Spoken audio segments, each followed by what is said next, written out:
ان ھذا القرآن یہدی للتی ہی اقوم، بے شک یہ قرآن وہ راستہ دکھاتا ہے جو سب سے زیادہ سیدھا ہے۔ بسم اللہ الرحمن الرحیم۔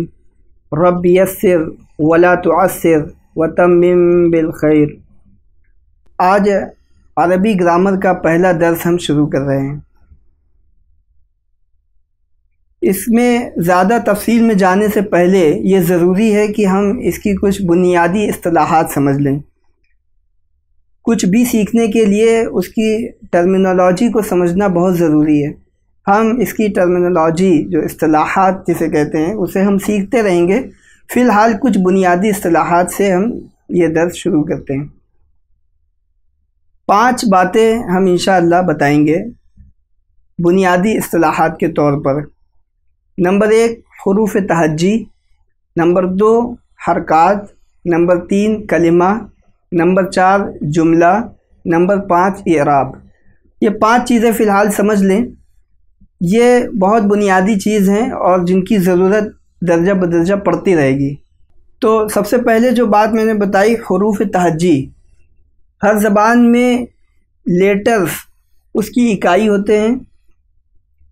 جیسے انگلش میں ہم لیٹرز کہتے ہیں، الفابیٹ ABCD، اسی طرح سے عربی کی جو ABCD ہوتی ہے، یعنی الف با تا سا، الف سے لے کر یا تک، یہ سب حروف تہجی کہلاتے ہیں۔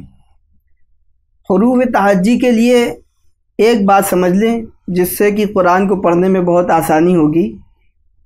یہ حروف تہجی 2 طرح کے ہوتے ہیں، حروف قمری اور حروف شمسی۔ یہ کیا ہوتے ہیں اسے سمجھ لیں، پھر انشاءاللہ اس کا استعمال سمجھیں گے۔ حروف قمری کچھ اس طرح سے ہیں: الف با جیم ہا خا عین غین فا قاف کاف میم واو ہا یا، یہ حروف قمری ہوتے ہیں۔ اور حروف شمسی تا ثا دال ذال را زا سین شین صاد ضاد طا ظا لام نون، یہ حروف شمسی ہیں۔ ان کے استعمال کا فرق یہ ہے کہ حروف شمسی سے پہلے الف لام اگر لگتا ہے، الف لام کن الفاظ سے پہلے لگتا ہے یہ انشاءاللہ ہم آگے کے دروس میں بتائیں گے۔ ابھی یہ سمجھ لیں کہ الف لام اگر حروف قمری سے پہلے لگتا ہے تو اس کے پڑھنے میں کچھ خاص فرق نہیں پڑتا۔ جیسے اولو سے پہلے ہم نے الف لام لگایا تو ہو گیا الاولو، اسی طرح سے الباب، الجنت، الحمد، کوئی فرق واقع نہیں ہوا۔ لیکن حروف شمسی سے پہلے جب ہم الف لام لگاتے ہیں تو اس کے پڑھنے میں کچھ تبدیلی ہو جاتی ہے۔ جیسے توبہ کو میں اگر ہم الف لام پہلے لگا دیں تو یہ التوبہ اسے نہیں پڑھیں گے بلکہ التوبہ پڑھیں گے، یعنی لام کو سائلنٹ کر دینا ہے، لام کو نہیں پڑھنا ہے، اور جو اس کے بعد حروف شمسی آئے گا اس کو مشدد کر دینا ہے، یعنی تشدید لگا دینا ہے، یعنی اسے 2 مرتبہ پڑھنا ہے، التوبہ کی جگہ التوبہ۔ اسی طرح سے ثاقبن سے پہلے اگر الف لام لگا دیں تو ہو جائے گا الثاقب، الثاقب نہیں، الثاقب۔ اسی طرح سے دنیا سے پہلے اگر الف لام لگا دیں تو الدنیا کے بجائے الدنیا، اسی طرح سے الذکر۔ تو یہ حروف شمسی اور حروف قمری کا فرق ہے۔ اگر اس حروف قمری سے پہلے الف لام لگاتے ہیں تو الف اس کا لام پڑھتے ہیں، اور اگر حروف شمسی سے پہلے الف لام لگاتے ہیں تو پڑھنے میں لام نہ پڑھ کے اگلا جو لفظ ہے حروف شمسی میں سے اسی کو ڈبل پڑھتے ہیں۔ یہ قرآن پڑھنے کے لیے سمجھنا ضروری ہے۔ حالانکہ قرآن جب ہم پڑھتے ہیں تو اس کی مشق چونکہ ہمیں شروع سے ہوتی ہے، اس لیے شاید کبھی اس پہ غور نہیں کیا، لیکن یہ ایک بات تھی جو معلوم ہونا چاہیے تو میں نے بتا دی۔ اس کے بعد آج ہی کے درس میں ہم حرکات کو بھی سمجھ لیں۔ حرکات جنہیں ہم زبر زیر پیش کہتے ہیں، تو وہ عربی میں زبر کو فتح کہتے ہیں، زیر کو کسرہ کہتے ہیں، پیش کو ضمہ کہتے ہیں۔ اس کے علاوہ یہ اگر ڈبل ہوں، 2 زبر 2 زیر 2 پیش، تو اسے تنوین کہتے ہیں۔ اور اگر اس پر جزم ہو تو اسے سکون کہتے ہیں۔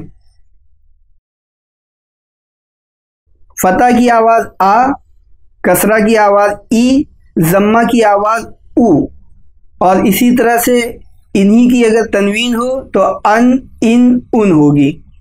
سکون میں وہ لفظ ساکن ہو جاتا ہے، اس کی آواز کھنچتی نہیں ہے۔ مثال کے طور پر اب، جب، تو ان دونوں میں با ساکن ہے، اس پر جزم ہے۔ آج گرامر میں تو ہم نے صرف حروف تہجی ہی پڑھا ہے اور حرکات پڑھا ہے، تو جو ہم نے ابھی قرآن کا حصہ پڑھا ہے اس میں جتنے بھی لفظ شامل ہیں وہ سب حروف تہجی ہیں، اس میں کچھ خاص سمجھنے کی ضرورت نہیں ہے، اور زبر زیر پیش لگا دیے گئے ہیں ہماری آسانی کے لیے۔ یہ ساری چیزیں حرکات ہیں، تو سب حروف تہجی ہیں، سب پہ حرکات لگی ہیں۔ ہاں، حروف شمسی اور حروف قمری کی مثال ہم اس میں دیکھ سکتے ہیں۔ مثال کے طور پر الحمد ہم نے پڑھا تو ہا ہمیں معلوم ہے کہ حروف قمری ہے تو اس کا لام پڑھا جائے گا، تو یہ ہوگا الحمد۔ اسی کے بعد الرحمن ہے، را ہمیں معلوم ہے کہ یہ حروف شمسی ہے تو اس میں الرحمن نہیں پڑھا جائے گا، بلکہ را پہ تشدید دیکھیے یہاں پر قرآن میں لگا بھی دی جاتی ہے، تو اس سے یہاں پر الرحمن کی جگہ ہم الرحمن پڑھیں گے۔ اسی طرح سے الرحیم پڑھیں گے۔ الدین، یہاں پر دال بھی حروف شمسی ہے، اسی لیے ہم نے اسے الدین پڑھا۔ الصراط، یہاں پر صاد بھی حروف شمسی ہے، اس لیے ہم نے اسے الصراط پڑھا۔ المستقیم، یہاں پر میم حروف قمری ہے، اس لیے ہم نے اس کا لام پڑھا، المستقیم پڑھا، اہدنا الصراط المستقیم۔ تو یہ حروف تہجی اور حرکات اور حروف شمسی اور حروف قمری، اس کی مثالیں ہم نے دیکھ لیں۔ اب آگے انشاءاللہ آگے پڑھیں گے۔ وَلَقَدْ يَسَّرْنَا الْقُرْآنَ لِلذِّكْرِ فَهَلْ مِن مُدَّكِرٍ، اور یقیناً ہم نے قرآن آسان کی نصیحت کے لیے، تو ہے کوئی نصیحت حاصل کرنے والا۔